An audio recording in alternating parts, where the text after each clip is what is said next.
Hier, sur nos deux antennes, Sébastien Chenu, Manuel Bompard a expliqué qu'il appelait les députés de l'opposition, on comprend vous, à voter la destitution du président de la République qu'il compte proposer. Est-ce que c'est envisageable au sein du Rassemblement national de voter pour une telle destitution ? Non mais définitivement, la France insoumise est la plus grande escroquerie politique qu'on ait connue. Une escroquerie vis-à-vis de ses électeurs, d'ailleurs, parce que quand il disait on fera le SMIC à 1 600 €, on va faire ceci ou cela, il savait très bien qu'avec 190 députés, il n'avait aucune capacité à faire passer un seul texte. La seule capacité qu'ils avaient, c'était de se faire censurer immédiatement. Donc ils ont fait espérer des électeurs sur des propositions dont ils savent qu'elles n'aboutiront jamais. Deuxième escroquerie, la destitution. C'est techniquement totalement impossible.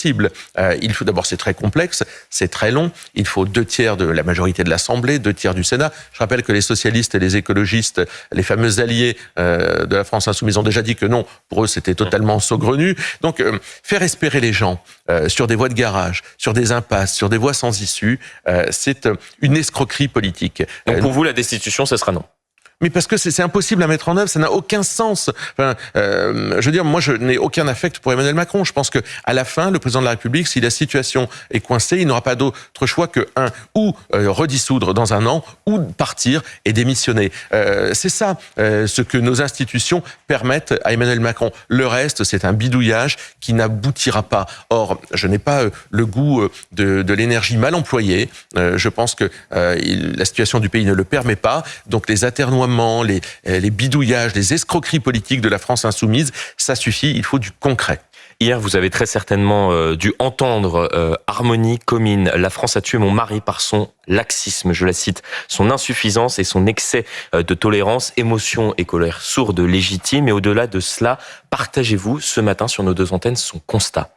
Oui, je partage son constat et comment ne pas être... excessivement perturbé par le discours d'Harmonie Comines, un discours plein de dignité, plein de force et qui met le doigt sur les lâchetés de ceux qui nous gouvernent, qui dit finalement en creux que ceux qui prennent la perpétuité dans notre pays, ce sont les familles. Dire un mot aussi peut-être parce que il y a une cagnotte qui a été mise en ligne par la Fondation de la Gendarmerie pour aider Harmonie Comines et sa famille, et je veux en parler parce que c'est sous l'égide de la Gendarmerie nationale et je pense qu'il faut le dire, mais au-delà de ça, Harmonie Comines dit avec cette force, cette sérénité aussi et cette lucidité, ce que pensent beaucoup de Français. Il y a une responsabilité collective de l'ensemble des dirigeants ces dernières décennies. Bien sûr, tous ceux qui sont succédés depuis 30 ans n'ont fait que ruiner l'autorité, affaiblir toutes les formes d'autorité, empêcher notre police, notre gendarmerie de pouvoir exercer sa mission avec foi, en les soutenant, raison pour laquelle nous sommes favorables à une présomption de légitime défense. En réalité, il faut que la police n'ait pas peur d'être sanctionnée si elle se retrouve elle-même dans une situation de danger. Donc il faut soutenir nos forces de l'ordre. Il faut un travail formidable. On l'a vu pendant les Jeux Olympiques. Il faut un travail formidable. Et quand il y a près de 70 faits de contrôle qui ne sont pas refus d'obtempérer, pardon. Toutes les 20 minutes. Voilà, dans notre pays, on peut se dire que c'est un miracle qu'il n'y ait pas davantage de victimes. Donc oui, soutenir nos forces de l'ordre, revoir aussi l'appareil judiciaire. Est-ce qu'il y a un problème migratoire ? La loi immigration que vous avez votée permet de remédier, par exemple, à ce qui s'est passé, ce Cap-Verdien qui a été condamné à de multiples reprises. Elle autorise l'expulsion à présent des étrangers, y compris en situation régulière, condamnés ou simplement mis en cause dans une affaire judiciaire. Est-ce que vous saluez la loi immigration ? Est-ce que vous dites on a commencé à franchir une première étape? Vous savez, nous on l'avait voté cette loi immigration, mais on avait dit une chose avec Marine Le Pen à l'Assemblée, on avait dit c'est une toute petite loi qui aura de tout petits effets. En réalité, et vous l'avez dit, c'est un Cap-Verdien multicondamné, multirécidiviste.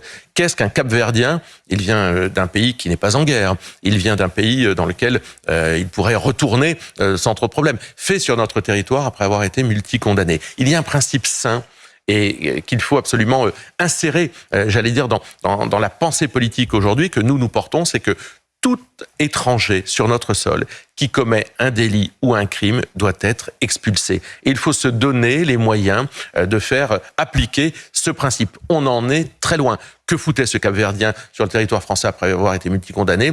Que fichait l'Algérien qui a attaqué la synagogue de la Grande Motte, qui lui aussi n'a rien à faire sur notre territoire? Donc, si vous voulez, au bout d'un moment... Qui était lui aussi en situation régulière. Mais... D'accord, mais il devrait être expulsé, évidemment, rapidement après sa condamnation. Donc, on doit faire en sorte que ce principe soit entendu et reçu comme tel par ceux qui se comportent mal sur notre territoire. Ils doivent savoir que à la première infraction, au premier délit, au premier crime, ils seront durement sanctionnés avec la possibilité d'être expulsés. Or, on en est très loin. Sébastien Chenu sur CNews et Europe 1, est-ce que vous nous dites ce matin que l'impunité tue dans notre pays? Et bien sûr que l'impunité tue. Et d'ailleurs, je pense que on n'entend pas beaucoup la gauche dans cette triste affaire du commandant, de l'adjudant Comines. On les entend pas, les grandes voix de la gauche qui pleurnichent matin, midi et soir dès qu'il y a un petit incident ici ou là en banlieue. Bien sûr, parce qu'ils savent l'immense poids de leur responsabilité. Ils savent l'immense poids qu'ils ont fait peser sur la lâcheté des hommes politiques, parce qu'en fait, en expliquant matin, midi et soir dans les discours que la police tue, que c'est toujours la faute des mêmes, que les mêmes sont toujours victimes, eh bien, ils ont distillé un poison qui a rendu beaucoup d'hommes politiques lâches, impuissants, totalement incapables de les affronter, parce que la doxa intellectuelle véhiculée par la gauche, et par certains de vos confrères aussi, d'ailleurs sur certaines ondes, qui ne font pas du journalisme, mais qui font de la politique, ce sont des combattants sans uniforme, ce sont des soldats d'une pensée politique sans uniforme. Eh bien, ils ont distillé une forme de lâcheté, ils ont émasculé la classe politique. J'évoquais à l'instant le discours poignant d'Harmonie Comines, qui a déclaré également par 2 fois hier 1981 n'aurait jamais dû exister. On peut y voir une référence à l'année de l'abolition de la peine de mort. Êtes-vous favorable pour son rétablissement au sein du Rassemblement national? Non, ce n'est pas comme ça que nous envisageons les choses. Nous pensons que si ce débat sur... En 2012, Marine Le Pen proposait de soumettre aux Français un référendum sur cette question. La première, réponse, c'est qu'il faut que lorsqu'il y a une peine de condamnation définitive, elle soit réelle. Pourquoi est-ce qu'aujourd'hui des gens disent qu'il faudrait rétablir la peine de mort? Moi j'entends ça, je ne balaye pas ça d'un revers de la main. Moi je suis abolitionniste à titre personnel, mais j'entends ce que ça veut dire. C'est parce que en réalité la réclusion à perpétuité n'existe pas dans notre pays. Et Dati et Taubira ont une énorme responsabilité. Quand on n'est pas condamné à au-delà de 2 ans de prison ferme, eh bien le délinquant ne voit jamais les barreaux. Donc la réalité, c'est à partir du moment où il n'y a jamais de perpétuité réelle dans notre pays, eh bien les gens considèrent que la justice ne s'applique pas. Allons vers ces peines de perpétuité réelle. N'aménageons pas des peines pour des gens qui ont atteint l'intégrité physique. Construisons des places de prison. Dans notre programme présidentiel, c'était 85 000 places de prison sur 5 ans. Combien on a construit, Emmanuel Macron? Peut-être 15 000 sur les 50 000 qu'il avait proposé. Donc on est très loin du compte. Et à partir du moment où on laisse véhiculer que... Je crois qu'il en avait proposé jusqu'à 15 000 et que effectivement... Uniquement 2000, 2500, 3000. Donc c'est encore en dessous de ce que j'imaginais, voyez-vous. Donc ça veut dire que c'est vraiment ridicule, c'est vraiment pas au niveau, et ça véhicule le fait que donc notre justice est laxiste, qu'on n'enferme pas les bons. Mais vous me direz, avec le programme de LFI qui proposait une régulation en faisant sortir 16 000 délinquants, on était à l'opposé de cela. Donc soyons fermes, ayons une justice ferme qui s'applique aussi immédiatement. Tout à l'heure je parlais de l'Algérien qui a attaqué la synagogue de la Grande Motte. Il faut que la peine s'applique immédiatement. On avait eu des propos antisémites cet été dans le métro. On s'aperçoit que la personne qui est incriminée sera jugée en 2025. La justice doit s'appliquer rapidement, fermement, sinon les débats sur la peine de mort, effectivement, vont renaître et il faut les entendre. Ça dit quelque chose de notre société, ça dit simplement que les Français considèrent qu'on laisse trop faire.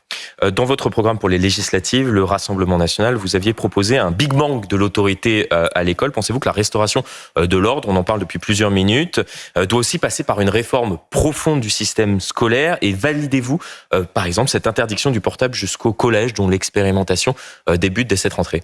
Oui, bien sûr. D'ailleurs, l'école forme les citoyens de demain. Et donc, on doit pouvoir, à l'école, là aussi, véhiculer l'idée de l'autorité, restaurer l'autorité. Mais comment comment faire lorsqu'on lâche des profs face à des hiérarchies qui ne veulent pas de vagues, dans des quartiers excessivement difficiles où ils ne peuvent même pas enseigner une partie de leur programme. Effectivement, là aussi, il y a tout un chantier à revoir. L'interdiction, évidemment, des tenues religieuses, l'interdiction des portables, les uniformes, tout ceci participe de la restauration de l'autorité à l'école. On en est très loin. Petite dernière question. 3 jours après avoir annoncé le retrait du trompettiste Ibrahim Malouf du jury du Festival de Deauville, on apprend que l'actrice et la réalisatrice Maïwenn auraient également été évincées de l'organisation. Je précise que c'était avant l'éviction de Bruno Bard, l'ancien directeur du festival. Qu'est-ce que cela dit de notre société, peut-être plus précisément du milieu artistique? Que dites-vous ce matin sur CNews Europe 1? Mais ce milieu passe son temps à dénoncer son voisin pour des faits réels ou supposés. En ce qui concerne M. Malouf, je crois qu'il a été totalement blanchi des accusations qui étaient contre lui.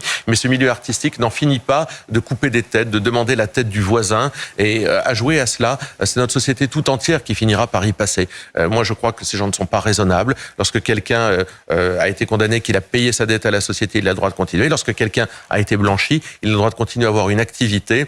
Moi, je n'aime pas les donneurs de leçons. Et bien souvent, le milieu artistique en produit beaucoup. Merci beaucoup Sébastien Chenu. C'était votre grande interview.